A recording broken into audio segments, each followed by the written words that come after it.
All right, I just wanted to make this video because I'm thinking about rereading Kaiju number 8 for like the third time, and I just kind of wanted to voice like how much I love the core message of that story, and it's probably also because I don't really get this much this factor in a lot of stories that I read because Shonen Jump just caters towards teenagers.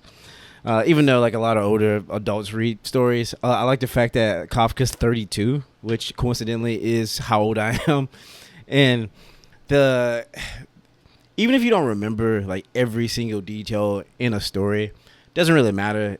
I feel like if you're reading a good story and you're really like engaging with the material, you'll find that once you get to the end of it, if everything wraps up pretty nice, you'll get some core philosophies of it out of it, even if it's just like one sentence. And the message that I've gotten from Kaiju 8, which I love, because again the main character is older. I think older people can just relate a lot more because when you're younger, you have this ideal version of where you see yourself in life, and it doesn't even have to be like financially or career wise or even like status wise, anything like that. It could be in any aspect of life. Oh, how funny am I, or how in shape I am, or I don't know how many friends I have, or certain people in my life I thought were gonna be in my life aren't here, and how paralyzing that.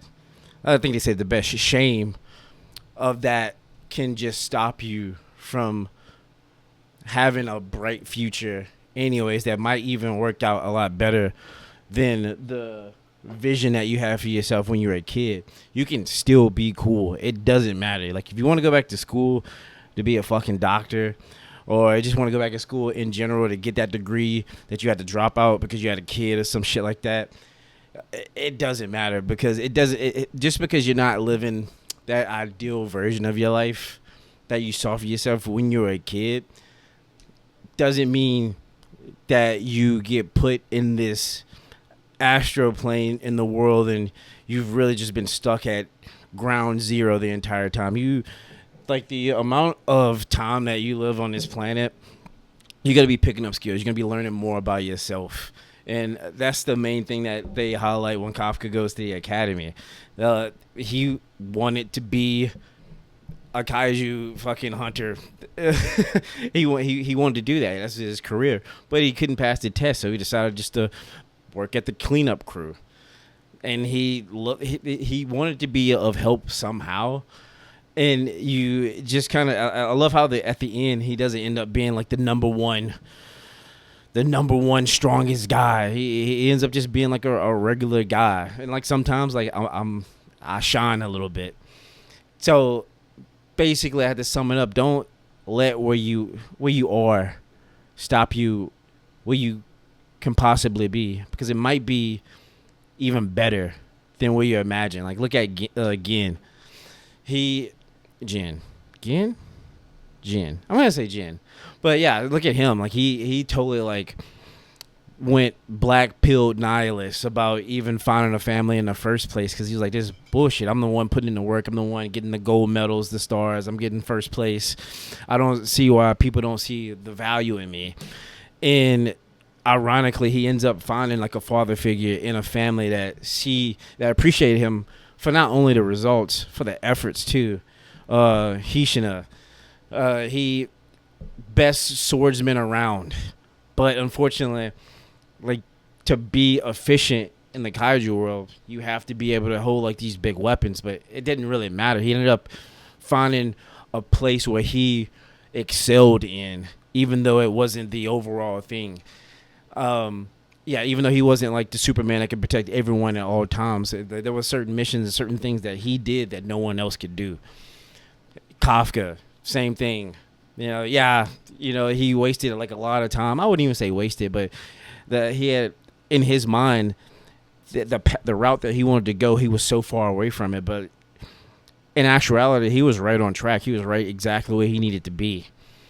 Was it Kishiro?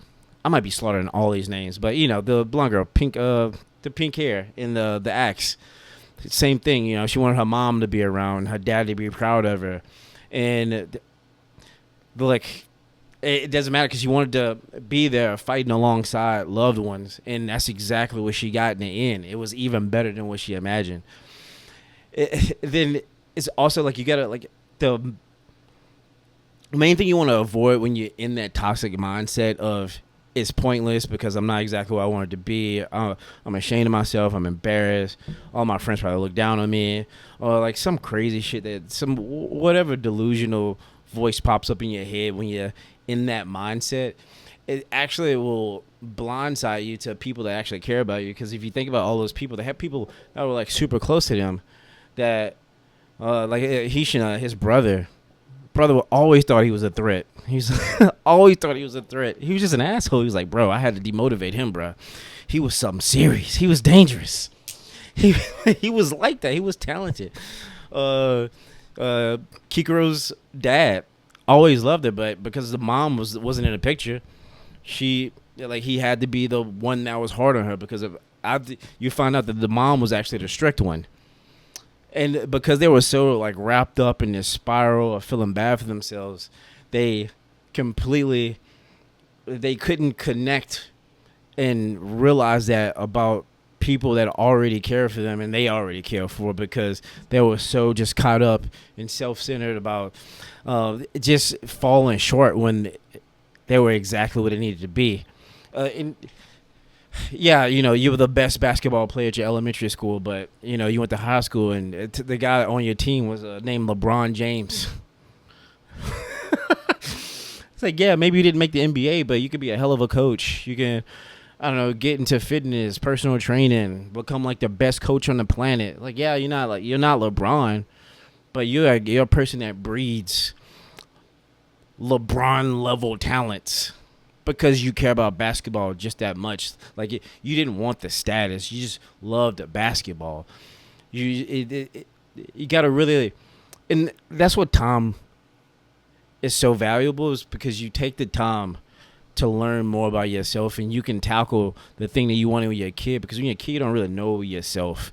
You just cling to the thing that seems flashy, or you kind of have like a inkling about yourself, and you're like, oh no, I would love to be this thing. But when you get older, you get more practical, and it doesn't, you can still be that hopeful little kid, but you life experience imbued into that dream, and it's something you can actually like turn into like real life. Like Mina, she had imposter syndrome, and that's what made her so cut off. But really, like, if you got to know her, you'll realize that she was she had so much pressure, and she didn't think she needed to be there, or she didn't like believe in herself, or she was worried that like when I get here and there's even one dead body, it was gonna crush her.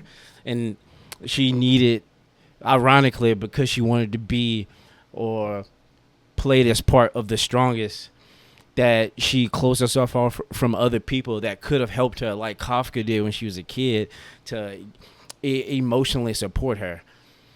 Even though like she did have that, but because she was so closed off, she couldn't really have it in totality. Anyways, well, I guess what I'm saying is, I just got on here to rant, is that no matter how old you are or where you are in life, even if you're nowhere near the goal you wanted to have or where you wanted to see your life, that might be a sign, or that you do need to pivot, or you need to go a different route. Because if you're, damn, there's a saying, it's just like, there's different paths to get to a certain destination, but they all end up leading to that destination. Because it's really cool. Dreaming is really dope, but actually living your dream is even better, even if it's a little bit. Even a little bit of perfection is still fucking amazing. Like, look at me.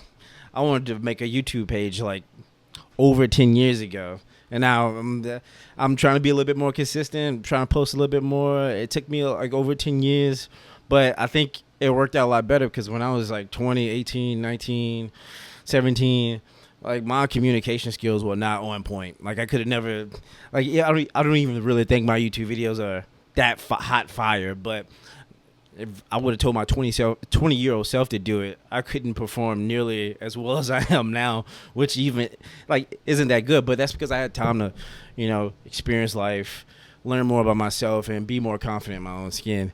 So, even though I'm not at 100,000 subscribers or a million subscribers, and I'm not doing this full time because I gotta go to work. Actually, I gotta go to work right now. I should have left like 5 minutes ago.